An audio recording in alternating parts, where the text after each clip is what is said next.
Almost everybody knows the phrase turning lemons into lemonade. And if that's the case, this video is going to produce some very sweet, delicious lemonade.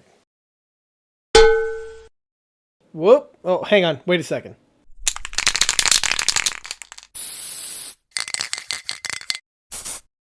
That'll do it. Hey everyone, this is John from EastCoastArmory.com, and I'm here to welcome you all today to a brand new episode of not old tank repair, but new tank repair. That's right, because this is not an old tank, this is actually a brand spanking new one that needed a little bit of help, but we'll be going over that in this video. Anyway, what we have here is a Liberty International heavy tank, which was an American heavy tank that was designed at the tail end of World War I and was in service with the U.S. Army throughout the interwar time frame. This model here is built for my own personal collection and is not for sale and or purchase. However, like I often mention in these build videos, I frequently take on commission build projects from models ranging between 1/35 scale and 1/6 scale. For availability and pricing information, that would be best by contacting me through the email address listed below, which is info@eastcoastarmory.com. If you're watching this video and you're saying to yourself, John, this is great, but didn't you already do a review on one of these Liberty International kits a little while ago? The answer is yes, I have. This is not the first time one of these 1/35 scale Liberty Internationals made it to my desk. However, this model here was built in a slightly different configuration compared to the other rendition that I mentioned in the other video. And unlike the other example, that model came in perfect, pristine condition. This kit here came in with some damages that needed to have been corrected. And in this video, I'm going to be showing the alterations that I made to the model, making it a slightly different variant. And also, I'm going to be taking a page out of the OTR type series where I'm going to be showing all of the techniques and tricks that went into the repair and getting the model up to the condition that we have here. So because of that, we have a bunch of info coming right at you. Without further ado, let's go ahead and take a step back to when this model was first started in order to get a good idea on what the base starter kit supplies you with. And here's the model at the start of the build. For the base starter kit, I'll be utilizing this 1/35 scale resin 3D printed Liberty International Mark 8 heavy tank kit from Vargas Models. For anyone who's a fan of the channel, no, you are not watching the wrong video. You did not click on the wrong link. And yes, you are definitely watching a new video, or at the time I'm posting this, found on my channel. And the reason why I'm saying that is because for anyone who's a fan of the channel, of course, you'll have my obligatory thank you for that. It's because of you why I'm able to do builds like this. But regardless, this is not the first time that one of these Vargas Liberty heavy tanks have come across this desk. Because in my possession, I have not one, but two of the following models that we have here. And the way I wound up with two of these models is one that, well, to quote Mr. Bob Ross, was a happy accident. As I mentioned in the other video, if we rewind our clocks back to the end of July, at the time I saw this kit and I definitely wanted to add one to my collection, so I went ahead and purchased it. After a few days, the model came in. This particular model specifically came in the mail, and I was really excited because I was eagerly awaiting to getting my hands on this one here. Subject matter is cool, and it just seems like a really fun build experience, and you know, something interesting to work on. Well, when I went to check the inner contents, it's a good thing I did because this one has some problems to it. It happens from time to time, as we remember with the SS models independent tank. That one had some other issues to it that I needed to get resolved, which, by the way, they did. But back to this one over here.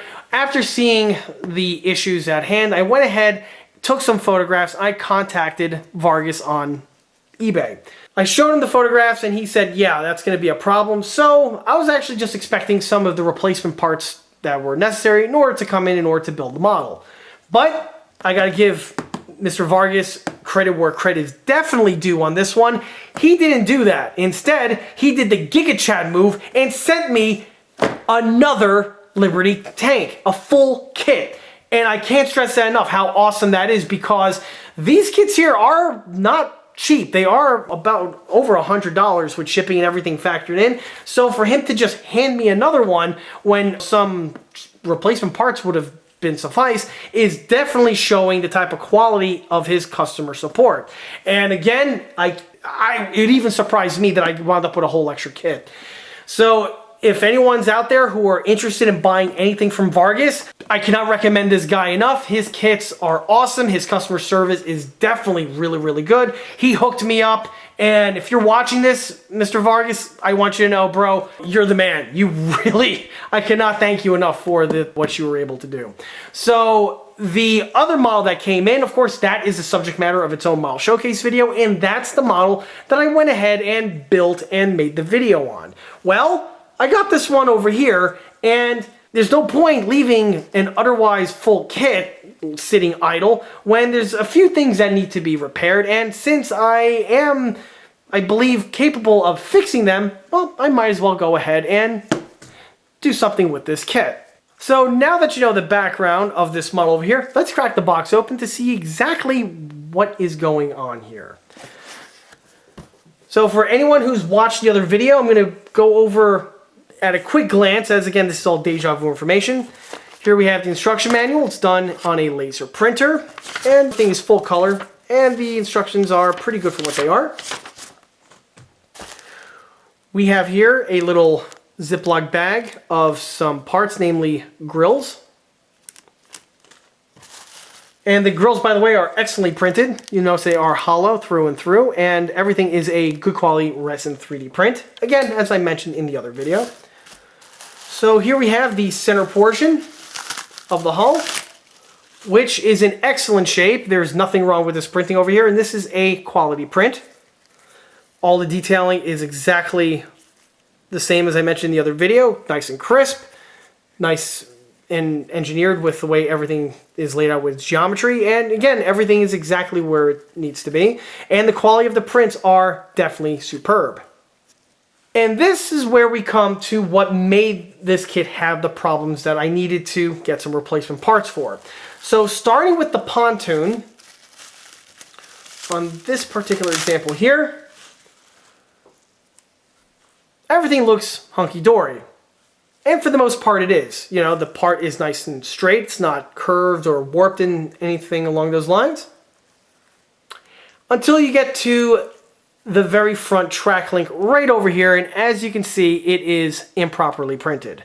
And unfortunately, it's in a really, really, really precarious location because, again, it's like right there at the main focal point of the model, and this part here being misprinted is in a really unfortunate location. If this thing was misprinted on the bottom under here, really wouldn't have been an issue, but right over here, yeah, that was going to be something that was going to be a problem. The remainder of the print, though, is excellent. The rivets are all good, fasteners are all great. As I mentioned in the other video, it's actually an excellent, excellent printing, and it's an excellently designed kit. So that's one piece that I needed a replacement for. The next was on the other pontoon. It seemed like this one here, I just had bad luck, or the bad printings with the pontoons. On this one here, the front looks excellent, as does the sides. It's not warped or anything along those lines. Until we get to the back. Yeah, that's a problem. So on this one here, it's misprinted on another focal point on the model, which is right here on the tail end. And now you can see why I reached out to Mr. Vargas for some replacement parts. As I mentioned before, you know, I would have been more than suffice with just getting the 2 replacement pontoons in the mail. But again, the Giga Chad sends me an entire kit, so okay, cool. Now, for most people out there, this would have been a nail in the coffin. However, to quote the guy from Taken, I do have special skills that are able to allow me to fix something like this. But in order to fix it, I needed a pristine example, and we will see in this video exactly how I go about and repair these 2 sections over here with the use of the other example. How I'm going to do that? Well, you're just going to have to watch. Regardless, carrying on with the remainder of the review, or quasi-review, takes us to this runner over here. Now, when this runner came in, again, we're talking about in the end of July, like literally like the last few days in July, and over here where I live, July is actually the hottest month of the year. It's not August. A lot of people like to claim that. It ain't. July is actually the peak. And when these parts came in, I was literally in my kitchen unboxing it, and these things here were like, wet noodles of spaghetti. So they were all over the place. I actually had to dunk them in cold water just to solidify them, and they were just twisted and they were a mess. Right here you can see what they look like in their current position. They're not too bad, not too malshapen, but again, this is something I am going to be able to work with. I did contact Mr. Vargas, and he did send me another thread of these, which are somewhere around here, but regardless, I'll be able to make do with what I have. This one here should be able to be stretched or straightened out with a hairdryer or two. And the final sprue is the Sponson sprue, and honestly, this one here came out absolutely perfect. I don't see any problems on this one. Oh, no, we have some messed up looking crushed 1919 barrels. So yeah, this is that's all messed up. However, on this one here, I might go with the Hotchkisses. We'll see. And I may have some spares left over from the other one. If not, I could just make a copy of this part and just cast a fresh one out of resin. So it's no big deal. As for the main armament, these appear to be in excellent shape. I'm not seeing any deformations on them at this time. And the sponsons also look like they're in excellent shape, as do the tow hooks. So again, everything more or less is workable for me. Nameplate is a bit misshapen, not really that important. Obviously I could straighten that with a hairdryer, but again, as you can see, this kit here does have some imperfections and some warts to it, but again, with some of the skills that I have, I should definitely be able to take this one and polish it up into something that it's not just as good as original, but it's probably going to be a little bit better, because I am going to do something extra to this one, because I am definitely in the position to do so. So with the model brought back into the shop, I was looking over at ways to start with the repair process, dealing with those missing sections of track link that I mentioned before. So one idea I had was to make a mold of just this section over here, because on this pontoon, the back is okay, it's just the front that's messed up. So I had an idea to make a mold of just this section, and then I could just cast a number of links and then work from there. But then I was thinking it over, and I believe I'm going to do something else. Instead of making a mold of just the tip section of the vehicle, I think I'm going to make a mold of some of the straight section. This gives me a number of links to cast in one shot, and I also have plenty of links to work from in order to get the number needed to repair the required location. So I think I'm going to go with that route before I progress any further. To do this is going to be something a little bit different compared to what I've done in the past. Generally, whenever I make a mold for something, it's a small little item, and I put in a cup on a pouring basin of one flavor or another, fill the thing with rubber, sets, and then I free it and I could cast my replacements. However, for this vehicle, it's going to be a bit different, because obviously I can't exactly separate these from the vehicle. So I'm actually going to have to make a mold that's on the piece itself. And to do that, well, let's just cut across to when that was complete so you get an idea on exactly how to do such a procedure. And after a few minutes of some cardboard and hot glue, I have the mold boxes preformed onto the appropriate locations. The box themselves are just made out of some scrap shipping boxes that I got lying around, which I have plenty of, and they are a perfect media to go ahead to fabricate mold boxes. In order to form them, obviously you bend them to shape, and then to glue them where they need to go, I use just standard hot glue that just secures everything in place. What's nice is that the hot glue doesn't have any effect on the resin material that these things are printed on, so it is the perfect adhesive to get everything in place. In addition to gluing it in place, the hot glue is used to act as a dam, and it holds the rubber in place, preventing it from oozing and leaking out. I went ahead and made 2 mold boxes just in case I have some extra rubber on hand. I might as well use it on something, and also help to cast a bunch of links in one shot in case I screw up 1 or 2 during the molding, as well as also during the fitting process, because the links do have to be hand fit. Sometimes a slip can happen, and since I need about 6 or so links, it's good to have more than less. So from here, I'm going to go ahead and get the things mixed. But before I do, I need to go ahead and get my pressure chamber ready. And that is what I have right here. This is my larger capacity pressure chamber. This is used for mold making as well as casting my larger capacity molds, as they do not fit in my other pressure pots. This is the oldest pressure pot I have and has been used many, many, many times. So many, in fact, that this is actually just the outer casing. This here is the inner casing, and as you can see, this thing has had its fair share of use.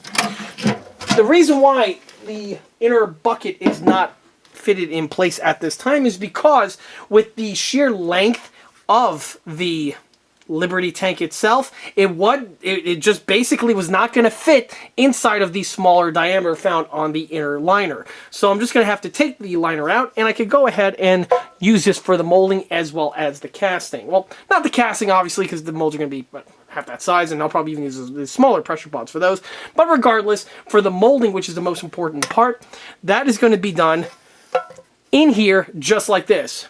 I mix the rubber, pour it into the 2 mold boxes, cap it, pressurize it, walk away until the rubber sets, and then I could continue from there. As I often mention in videos where I mention mold making, the pressure chamber is probably the most important bit of tooling you need if you're going to go ahead and roll with that type of a medium. Back in the day, resin castings always had this poor reputation to them of being inferior or being really rough, and that is primarily due to the fact that people were making parts using the slosh mold method, where you just mix the rubber, you pour it into its location, and then you let it set in the environment that we have here. And the problem is, the rubber will set just fine, but it will have little air bubbles found just from the mixing and curing process, and this is something that is an issue because these little air bubbles will cause impurities when it comes time for casting. And the casts, oh, by the way, will do the same thing. So if you have these tiny little air bubbles strewn amongst the mold, specifically on the surface where the mold needs to be, you're going to have a end product that's going to be lower quality compared to the original master. So a pressure chamber is one of the solutions for that. Another solution is called a vacuum chamber. It's basically, it does the same purpose. The difference is that it works in the opposite. This one pumps air inside of the chamber, raising up the atmospheres, and that has the effect of getting rid of the air bubbles. The vacuum chamber, you actually hook it up to a vacuum and it sucks the air out, thus doing the exact same thing. As for which one works, me personally, you've been using the pressure chambers now for about 24 years, so it's been working perfectly for me. But there are people out there that have the same experience and usage with the vacuum. In my opinion, both roads will get you to the same end result. As for pressure chambers themselves and how to make them or how to convert them or how to purchase them, well, honestly, there are a ton of YouTube videos out there that go into this in more depth. I recommend checking those out. As for these ones here, I'm going to go ahead, add a little bit of release agent to the surfaces, which will help the rubber peel off when it finally sets. And then I'm going to go ahead and get the things mixed and pressurized. As for the pressure itself, well, that is a trade secret. I'm not going to just give that away. But as for the rubber itself, I utilize a fast-setting compound from Smooth On. The stuff dries in about 5 or 10 minutes, which is fantastic because I could be casting within the hour, which is a really, really great thing. Regardless, let me go ahead and get to that, and we'll cut across to when the molds are complete and the things are actually ready for casting. And here are the model's parts straight out of the pressure chamber. The rubber has set, and as you can see, 0 air bubbles or any sort of imperfections in the mold itself. So this mold is going to be tip-top. At this point here, I can start with the extraction. So let me go ahead and carefully peel this off.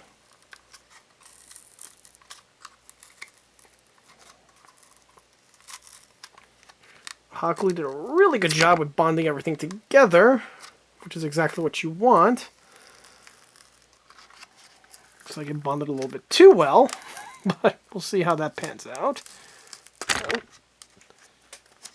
Just try to get the rubber mold off first. The rubber's kind of keeping everything anchored in place, so it's making the extraction a little bit more difficult, but that's okay. You just want to take your time with it. Okay, so there's the mold, or at least one of them. As you see, the track links came out absolutely perfect. Ripped a little bit of extra rubber over here, but it shouldn't be enough to cause any problem because the link or the required components directly underneath that, so this should give some good castings. I do have to do a quick little modification to this before I cast, but so far so good. Let me go ahead and extract the other one. The other one I had a little bit of a mess with this one. It kind of fell over when I was pouring the rubber, but as you can see, it just peels right off. Also, I'm going to wash the sides or the sections with paint thinner. Rubber and paint thinner don't really like each other too much, so it will actually start dissolving everything. But fortunately, because this is made out of resin, this is impervious to being affected by the paint thinner, unlike things like polystyrene. There is an undercut here on the track, so you want to be very careful. There we go. Just flex right out. Alright, so there's the mold. Just like with the other one, came out in perfect condition. From here, I'm going to go ahead and clean off the remainder of the mold boxes as well as any sort of residue left on the surfaces, and we'll get back to when we're ready to start casting.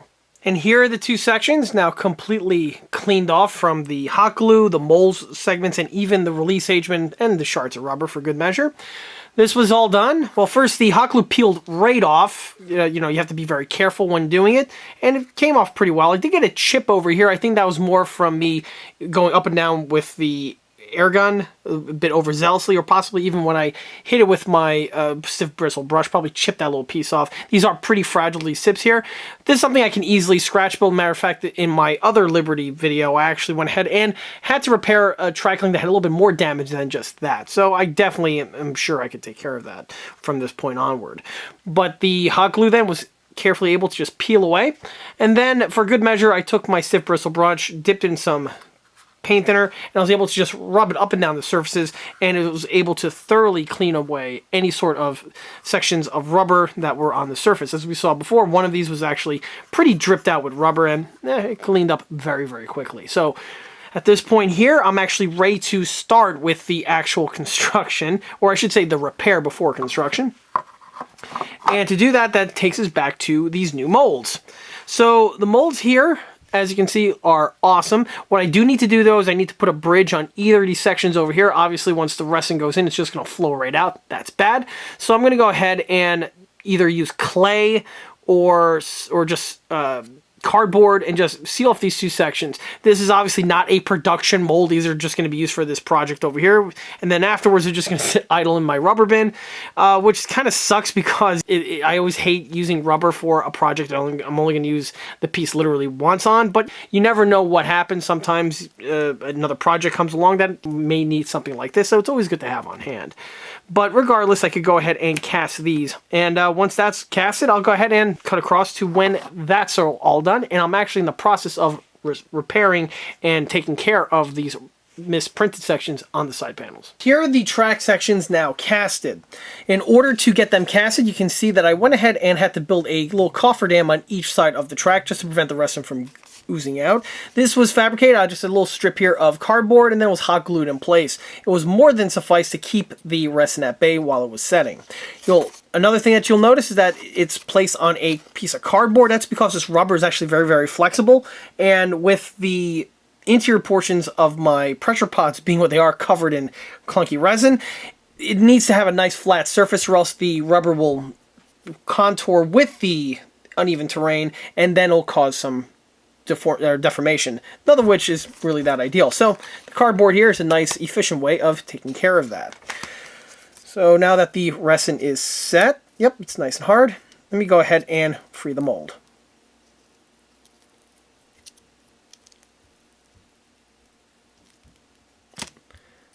And there we go. You can see the track links came out absolutely perfect. They are a dead ringer from the originals.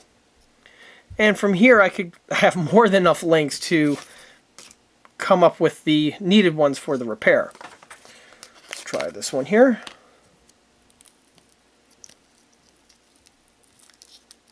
Yep, perfect. As you can see, with the way the molds were pressurized and then the castings were pressurized as well, you will see absolutely no small little pinholes found on the resin castings, which again is indicative of a good cast. And a good mold too, for that matter. Alright, so it's time to go ahead and get these all cut up, ground up, and then fitted in place.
And after all that grinding and sanding, here we have the end result. The repair at this point here is now complete, and it went by with a complete success. There weren't any sort of complications that arose. I was able to do the job surgically, and I was able to get the appropriate components thoroughly repaired. So we could start with this one over here, which was probably the component that had the most amount of damage on it, as over here, as we saw before, the track was basically not even printed on this section. And now with the new links added in place, it'll definitely blend in absolutely perfectly when the unit gets painted. In addition to replacing these 3 units over here, I also went ahead and took care of this link and this link. Both of these links suffered a chip on them throughout the molding and also, I believe, the finishing process. So rather than trying to piece it up with a little piece of plastic or try to blend that in, I might as well, since I had spare links on hand, say screw it, I might as well just go ahead and amputate the entire link and replace it with a fresh one. If the unit is properly ground down on both the link itself as well as the surface over here, the unit will just drop directly into place, and again it will blend right in with the remainder of the detail, specifically after it heads off into paint and weathering. As for the other unit, the front portion was really where the misprint was on this unit over here, and as you can see, the new track link was dropped directly in place. And I also went ahead and repaired a cleat that wasn't thoroughly printed on this section. This was just some Plastruck half-round stock that I had floating around. I utilized the exact same material on the other Liberty build for the same reasons, and that one also blended in absolutely perfectly. Once the piece is glued in place, I just polish it down with some sandpaper, making sure that all the edges blend in perfectly with the remaining ones that are integrally printed on, and then once it's painted, it'll just, again, blend right in without anyone batting an eye. In addition to sanding down these sections, on the bottom portion here, because of the way it's printed, we have those like comb or Velcro type little flingies that come off from the original printing basin, and these are present if you remove the unit fully. And in order to polish down, just some swipes with some very fine sandpaper over these surfaces over here, after 1 or 2 passes, it blends it in perfectly, and there's no more little hang-ups that are found.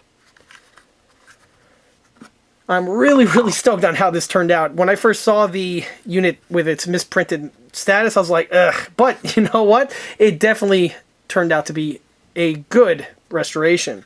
So much so that I didn't really need the second mold. It's good to have it on hand, I guess, but I have this one segment over here, which is untouched. The other one, I was able to successfully utilize basically all the links with only 2 left remaining, so I got some spares on hand in case I ever get another one of these models, or one comes across my desk and it has a similar situation with it. But as you can see, if you get one of these kits and you encounter something like this, it's not all is lost, and it could definitely be cleaned up. Again, I want to give my special thanks to Vargas Models for not just sending me the replacement parts, but he just sent me an entire kit. So again, I cannot stress enough on how good his customer service is, and you know, I'm glad I was able to take this one here from a 0 and definitely turn it into something that's going to be a nice addition to my collection. But more information on that is to come.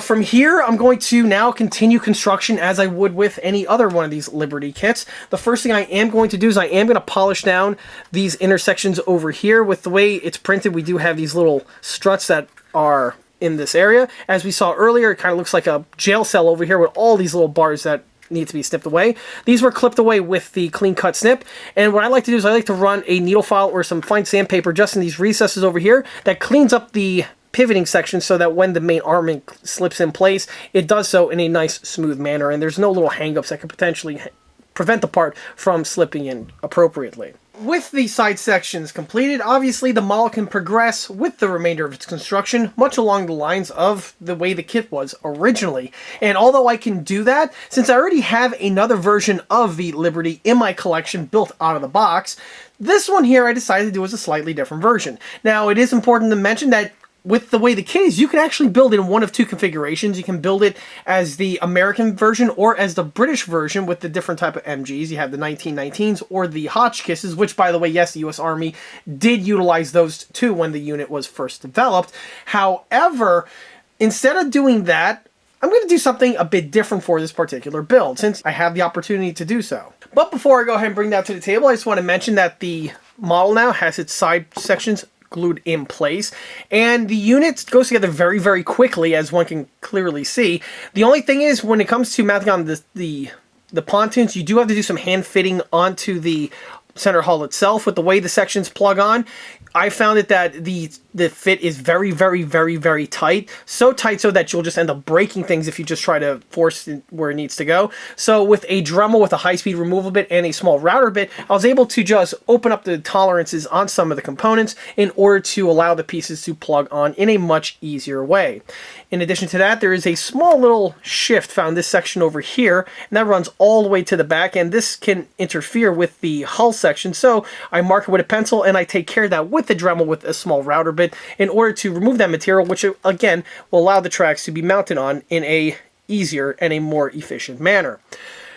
As for going over this, well, I go over that information in way more depth in the Other Liberty video, so I recommend checking that out if you do get one of these kits, and which, by the way, I definitely recommend doing so. They're pretty cool. And if you have one of these kits and you're going through the motions of putting it together. Of course, the rubber bands were a great help to make sure that the pontoons line up perfectly and glue into their appropriate place. The glue is completely rock solid at this point, so the rubber bands are not going to be needed and will be removed shortly. So back to what I was mentioning before with the vehicle. So for this one here, since I had the opportunity to do something different on this one, I went ahead and designed a new component, and that is right over here in the box. The Liberty heavy tank, throughout the course of its development, had several features that were designed and implemented during its service life. One of which was an experimental design for the cupola. So over here we have, like what I may have mentioned before in the other video, I refer to as a pilot house, and it's basically just a square with 4 periscopes on it, and this is where the tank commander would sit, and he gets a good view of everything. Again, this is what cupolas are generally used for. And the design obviously worked, and it had this design throughout its service life. However, there was a period in time where a few of them had this new modification and experimental device added in this place. And that is this device that we have right here. This device is a cupola design that... Hang on, let me find the correct word for it. And this device here is the stroboscopic Commander's cupola. This was a very interesting design that was experimented by not just the United States, but most notably with the French. In fact, they actually utilized these on their Char 2C heavy tanks. But, you know, that's a topic for another video. The way this device works is that you have on the inside a standard cupola with some periscopes on it. Probably more than likely made out of bulletproof glass or panzer glass or something akin to that. But what's interesting is that we have this large cylinder here with these tiny little slits on it. And the way this works is this thing actually spins very, very fast. And when it spins, it'll have that optical illusion where these little slits are going so fast that it actually becomes see-through, and you can actually see without the vision being obstructed. The idea is that this design is to protect the inside glass from getting damaged from shrapnel or bullets or anything along those lines.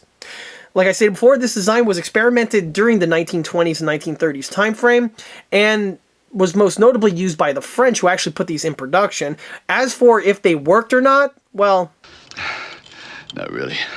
Regardless, for this particular example here, I wanted to go ahead and replicate this version with this device fitted in place. So I went ahead and designed the unit that we have here. This one here is an HD 3D printed component, and I listed it on the ECA Shapeways store in case anyone out there would like to do a modification similar to this to their own build. Okay, time out here. Yes, when this part here was originally developed and when this scene here was recorded, that was the original intent, to have this component listed on the ECA Shapeways store. Sadly, some developments have happened between the time this was recorded and where I'm editing this now, and Shapeways filed for bankruptcy and are no longer in existence, sadly, and may their soul rest in peace. But that doesn't mean that's the end of the part over here, because now this part's going to be produced by myself and are going to be listed on the ECA catalog. I have a new portion on the catalog specifically for smaller scale upgrade detail tank parts, and this piece here will be listed on that catalog. The link, of course, can be found in the link listed below. The catalog is not only going to feature this item here, but also many of the other back catalog items that I produced that are originally listed on the Shapeways store are still going to be in production, but are going to be listed on the ECA small scale catalog. The new piece is still going to be made out of a resin 3D print. However, obviously it's going to be done with a different material compared to this one over here. However, the quality is still going to be exactly the same. And the same is going to be true, by the way, for the other components that are going to be found on this catalog page. Okay, with that out of the way, let's resume. The piece is fully detailed, where we have the mounting plate right here. And by the way, for the references, I was able to find a few references out there on the internet. I had one really good one that had a nice close-up of this unit over here, and that's where the bulk of the detailing comes from. Sadly, there are no more of these things left in existence, so what I'm able to find is what I'm going to be able to use. But regardless, here goes the design here. So we have a mounting plate, which is right here with a bunch of fasteners on it, and this is literally what they did. They just removed this section and bolted this new section quite literally in place. The ring itself does have some other mounts, or I should say mounting fasteners right over here around the leading edge. And the unit is actually hinged, or at least that's what it looks like from the image that I was using as reference. The unit can probably pivot open and then allows the crew member to get in and out. The hinge detailing is all present on the printing, as is all the tiny little slits that we see here. On the top portion, we have the mounting flange. Note the fasteners are present on that unit as well. And this thing is just going to blend in absolutely perfectly with the remainder of the paintwork, specifically once it gets its black panel line accent.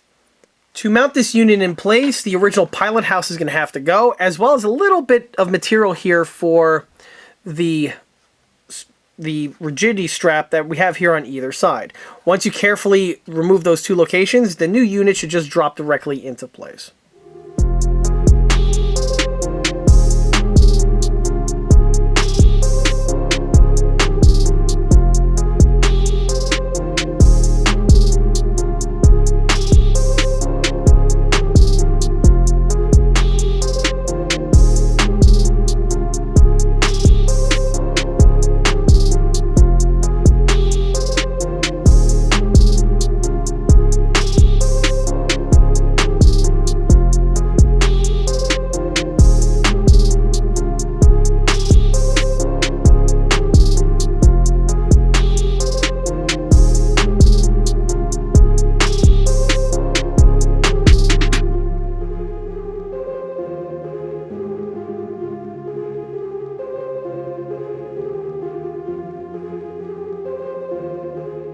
So while the model is going through its construction, this is a ridiculously easy model to build once you get past the initial portion of getting the pieces fitted in place. But one thing I also want to mention are with the side sponson armament shield. So this one here is fresh off of the sprue, and as you can see, it does the job just fine. However, one thing that you can do to polish the model down to improve it from its original condition is by hitting the sides here with a little bit of some fine sandpaper. On this one here, the polishing was completed, and this was again just done by hand, and with a minute or two of just going up and down these surfaces very lightly, it'll blend everything into the way that you see it here. Obviously, once the thing is painted, this is going to look much better in comparison to the kit original.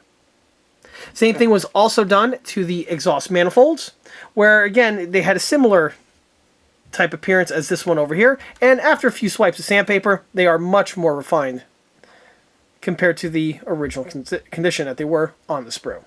Fast forwarding a little bit, the model at this point now is fully assembled and is actually ready to slide off into paint. A couple things I want to mention before it goes to the next step is first with the rotary sections. I had to hand fit these components by sanding down the bottom portion with some sandpaper, which would be the 150 grit over here, and I just went up and down these surfaces until I was able to remove just the right amount of material for the piece to slide in and able to rotate. You also have to compensate for layers of paint buildup, which of course are going to occur when the model slides past this point, so this again is something that needs to be addressed in the hand fitting point like I was doing just now. The other thing I want to mention is with the actual cannon itself. The piece is, or can be, designed to be functional, and to do that you need to pop the piece in place, and then with a little strip of styrene, you get to glue it on the top portions there on the trunnion mounts, and that will keep the unit in place and prevent it from wiggling out. The thing though is that I like to do this before everything is painted, or I should say I like to paint everything before the installation. That's why it's off at this point here. And this is doable. However, one thing I learned from the last example that I built was that if you're going to install at the very tail end of the build, you are going to have to remove 1 millimeter or so off the top and bottom portions here of the shield, or else it won't be able to fit in place. Fortunately, the amount of material that needs to be removed is very small, and it's not at all visible once the material is removed and the unit is placed into the model. But this is something that, again, needs to be factored in by the builder. The other thing is on this one here, for some weird reason, the piece just popped right off. These mounts are integrally printed on. However, depending on your luck, they are sometimes printed on very, very, very frailly. Like, there's only a little bit of material on there sometimes with just the way the thing's printed out. And that's what happened here. The little mount just popped right off and flew to Las Pardia. No biggie, I just went ahead and fabricated a new one out of some styrene. Very easily done, and then the unit will just drop directly into place as it did originally with the kit supply component, as you can see right there.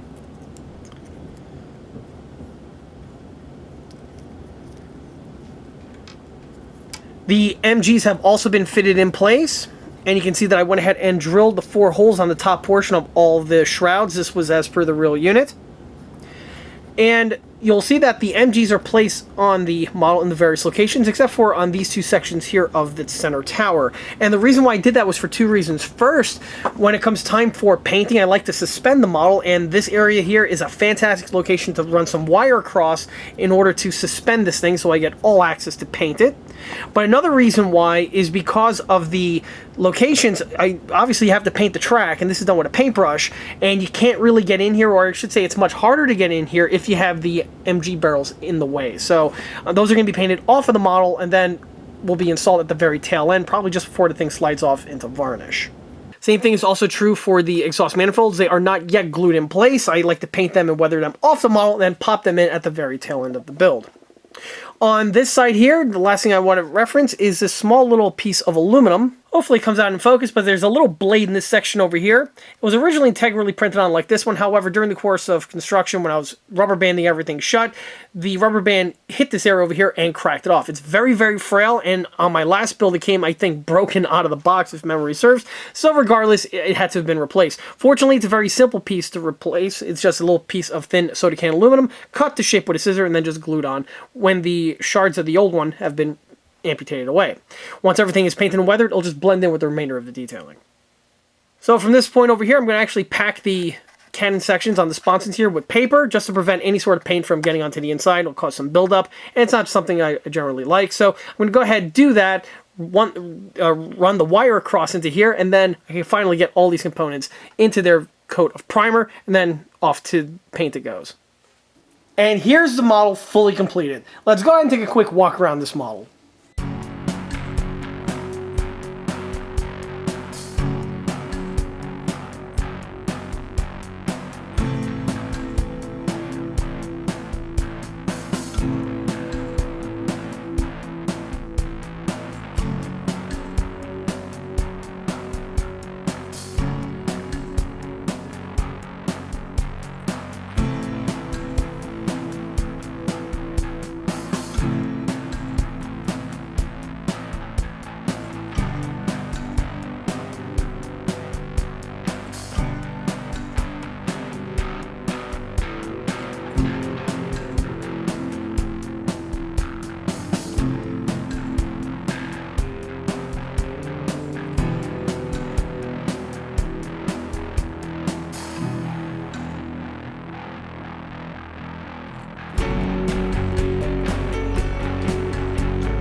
Of course, starting off takes us to the track. Obviously, the track was the aspect of this build that required the bulk of the work for the repairs, and now that the model's in its final form, you really get to appreciate the work in this condition. And as you can see, it blends in absolutely perfectly. it is almost impossible to tell exactly where the damage occurred and what was repaired with the replacement parts. Which is the story here for the front sections and the back areas as well. So much so that at the time I'm filming this, it's actually been quite a few months since I actually completed the model, and I honestly couldn't tell you which one were the replacements and which ones were the original. So I completely forgot at the time I'm filming this. Obviously, once I go through with the editing, I'll be able to figure it out at that point. But just looking at it from a fresh observer, yeah, the thing looks completely stock, which is, again, exactly what you're looking for. Some of the other areas that were also repaired were some of the cleats here on some of the track pads, as again, they didn't really come out all that well with the original printing, and I replaced them with a piece of Plastruct, and again, with the techniques that I referenced earlier in the video out of the way, it just blends in absolutely seamlessly.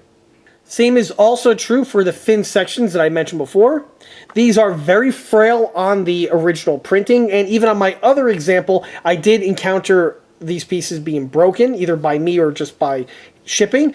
But either way, they were fabricated and replaced with new sections made out of, I believe, Plastruct, very thin styrene, or possibly even aluminum. Again, a little hazy to remember at this time, but needless to say, with the revisions and repairs out of the way, it just blends in absolutely perfectly as if nothing happened.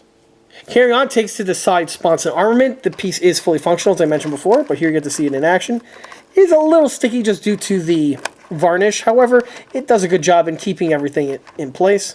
The barrel tends to droop a little bit until it finds its sweet spot, but for a static build, this is perfectly suffice. Also, I just want to mention at this time that on the real unit, the entire hull sponson over here can actually pivot inside, and it's hinged on the front corner over here, and this was done to allow the vehicle to have better clearance in things like tunnels or on railways, or even if the thing is being put on board a ship. This really does help with getting the vehicle just a little bit more slimmed down. Also, as a side note, I believe when they actually went ahead and restored the one real example that's surviving of this vehicle over here, that was done in order to put the thing onto a flatbed in order to take it to the location where it was going to be restored. So that's actually a pretty cool aspect on the real vehicle. On the model here, that's not an option that you can build it with out of the box. But however, if anyone does have one of these kits and wants to do something a little strange or interesting with it, that is definitely a potential thing to scratch build and add to your own build. You are going to have to precisely cut the sponson out, but if you have the skill level and the desire to do it, it could be something worth looking into. Of course, the armament can also freely pivot on the reverse side, as you can see right here.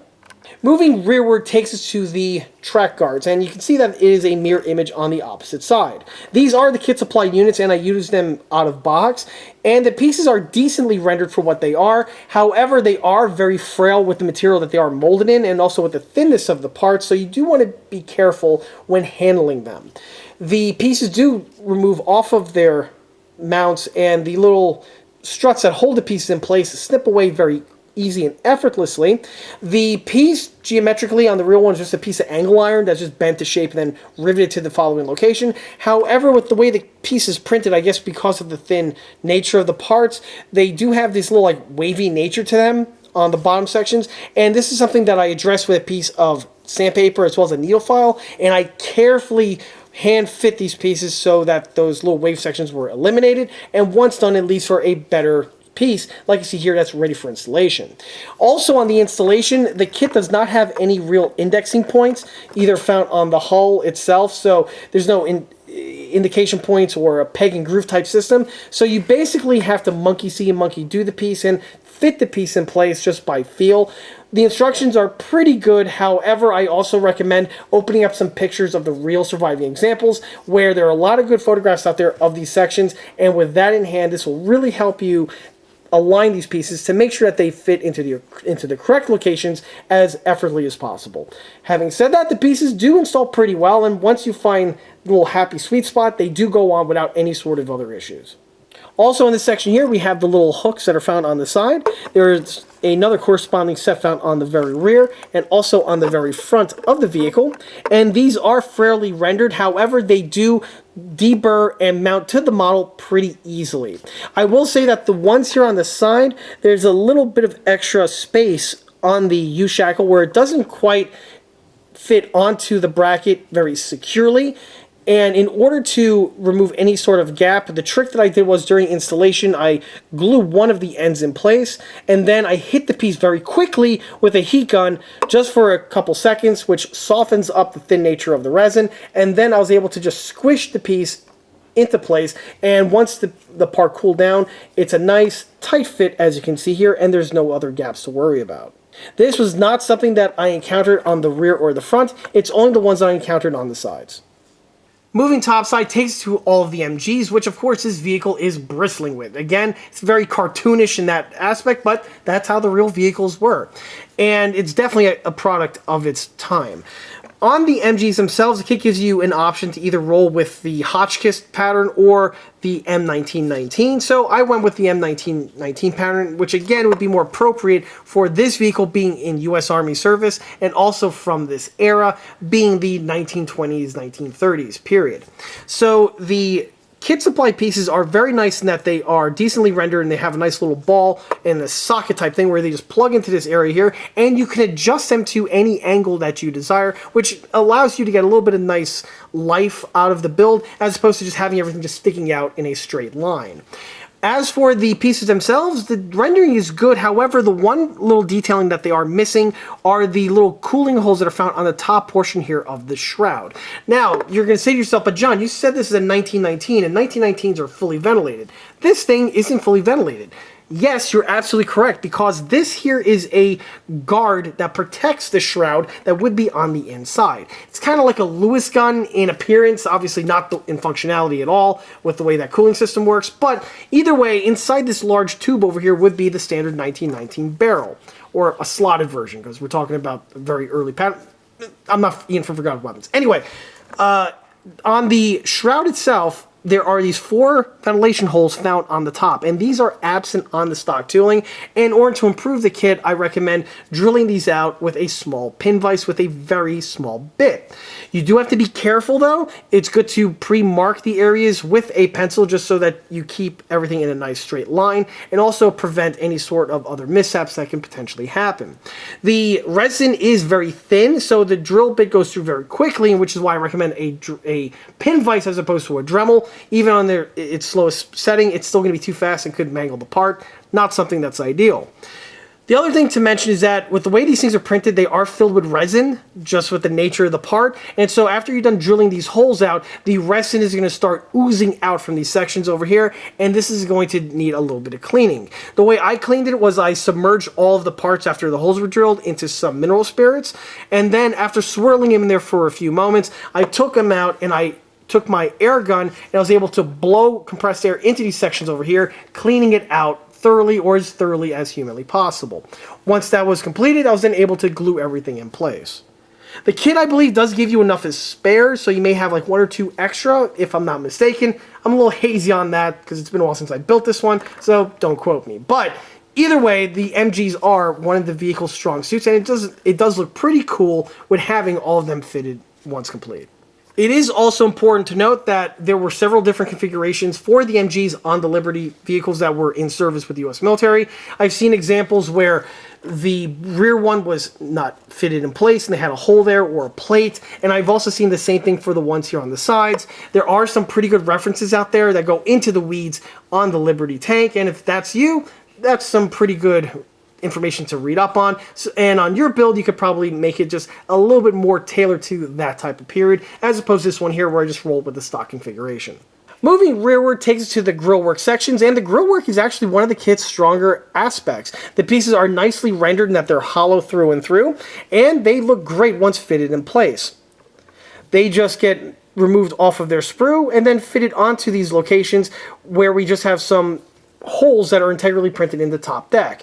And on that note, you do have to be a little careful where you install these components, because just like with the pieces on the sides, there are no suggestion points or any other type of a locking system that ensures that the pieces get glued on in the correct location in a straight, square manner. So this is one of those things you want to take your time with and make sure that once the piece is set in place, it doesn't shift on you, because if it does and the piece is mounted on canted, it's going to lead to some issues. But again, take your time, measure twice, and glue once, and you should be good to go.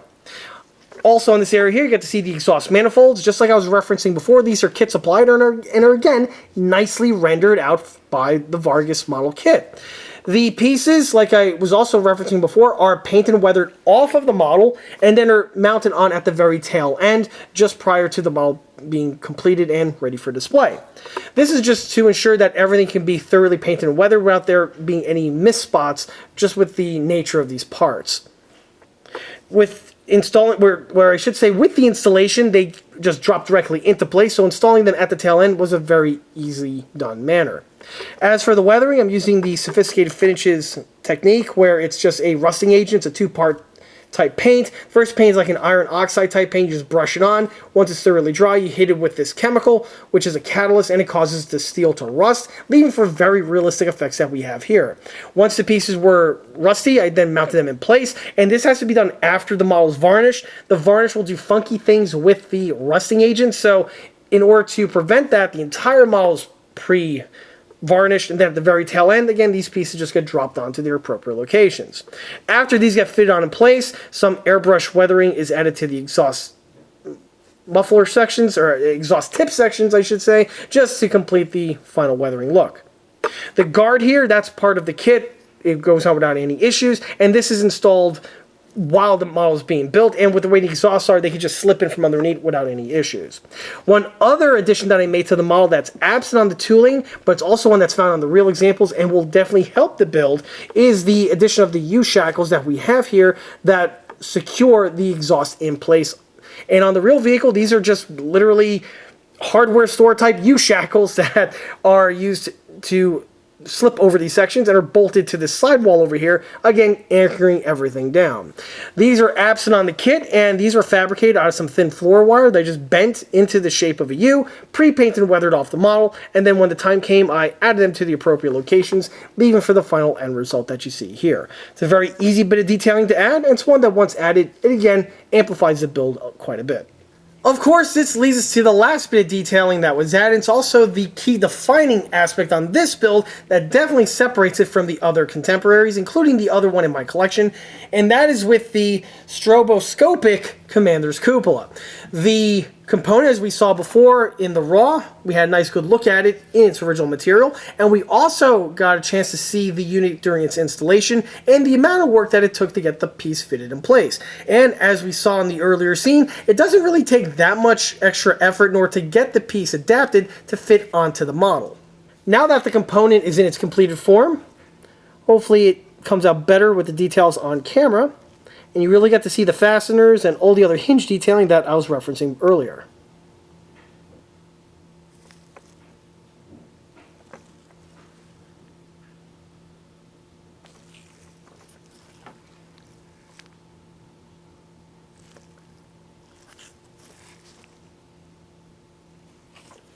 And that's all there is to the detailing, and this takes to the paint and the weathering.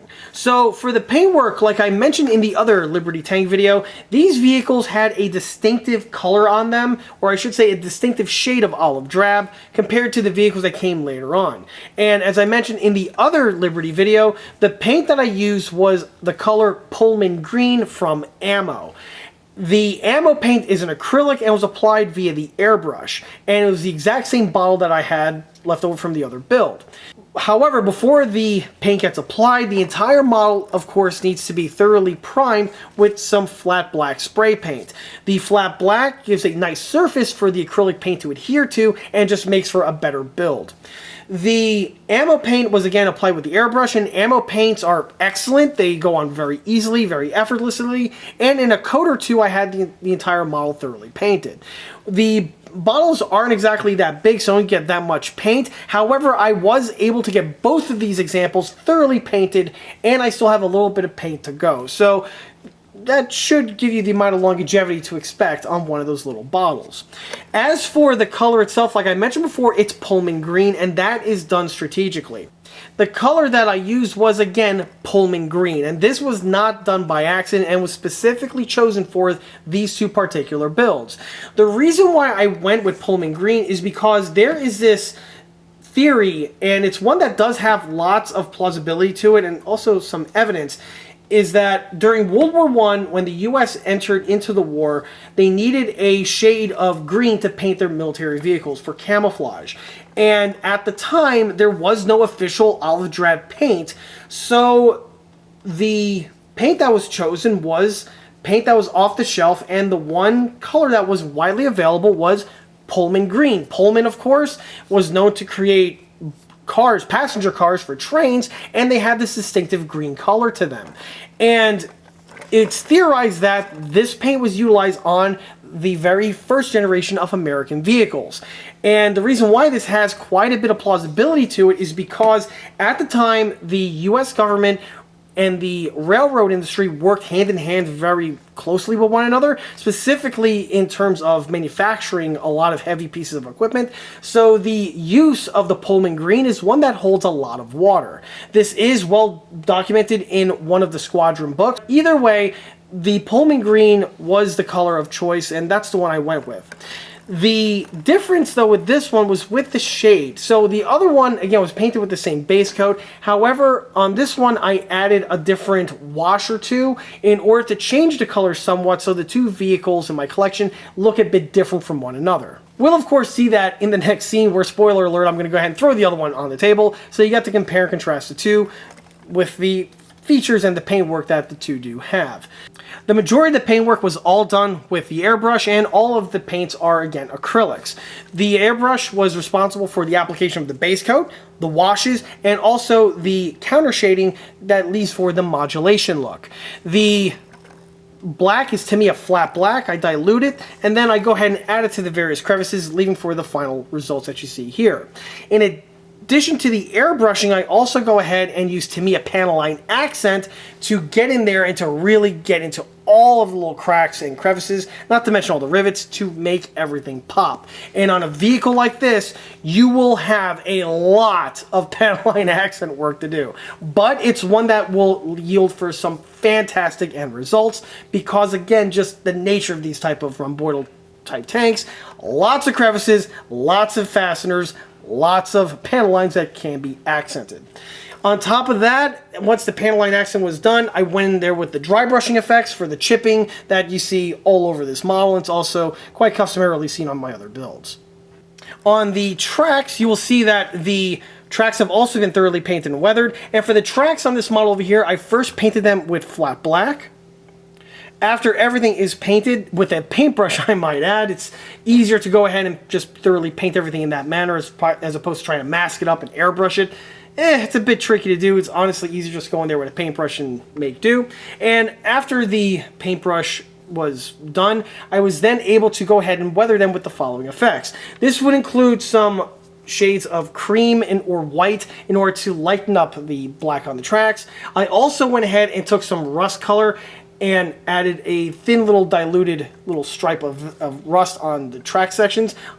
And on generally my builds, I tend to say that these tracks don't really rust that easily, as most track links tend to be made out of a high manganese content, and also with the oxidation, or I should say with the oxide coating on them, it does make them rust resilient or rust resistant.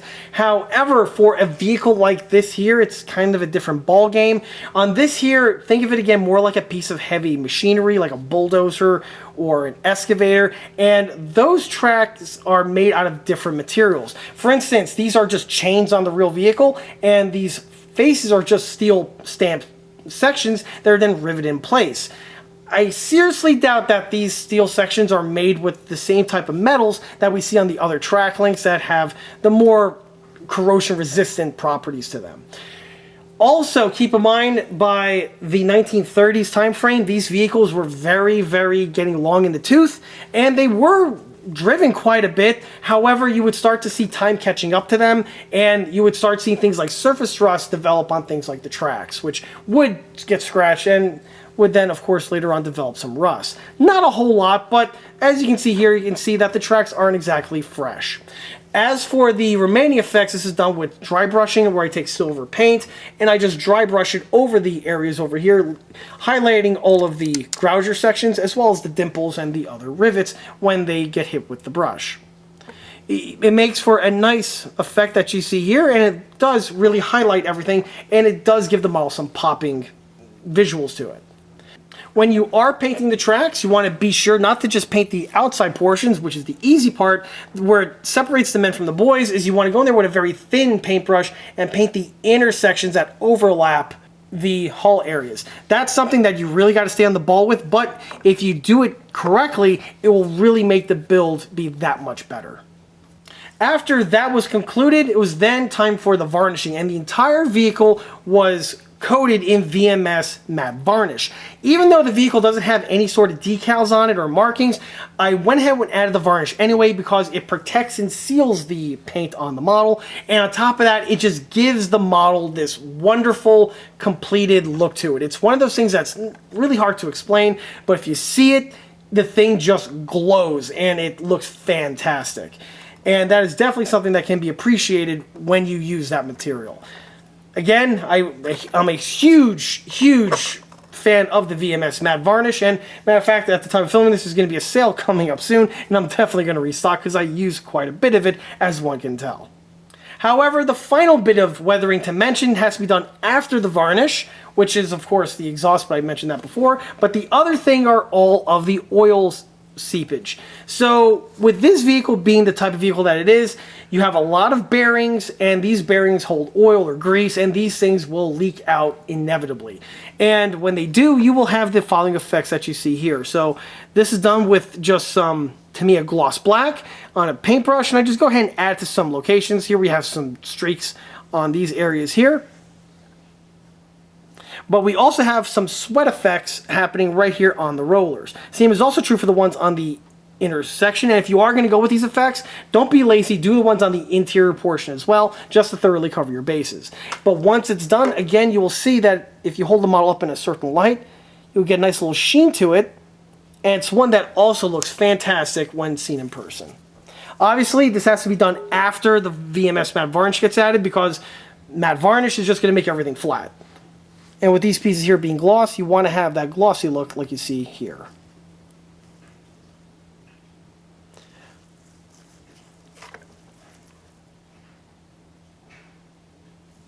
So as I mentioned previously, of course it would be video malpractice if I went through this whole video without showing the other Liberty International tank that I also built and have in the collection. Of course, this model here is its subject matter of its very own model showcase video, and the link for this can be found in the video description. However, it's still really cool to have the opportunity to have both of them side by side, so you really get to appreciate the differences that I referenced before. So the first thing I am going to mention is the paintwork. So you can see that the paint is a slightly different shade compared to the two, which again is a way to have a multiple same type of vehicle in your collection, but have the two look different. And as you can see, with the two side by side, it definitely has that achieving effect. Certainly the biggest detail change, of course, is with the cupolas. So here we have the pilot house on the stock example, compared to the ECA upgraded one here with the stroboscopic cupola. And you really get to see once the two are side by side, how it really does change the look of the model, and it's a way to have your model rendered in a different version and a different variant compared to the out-of-the-box configuration.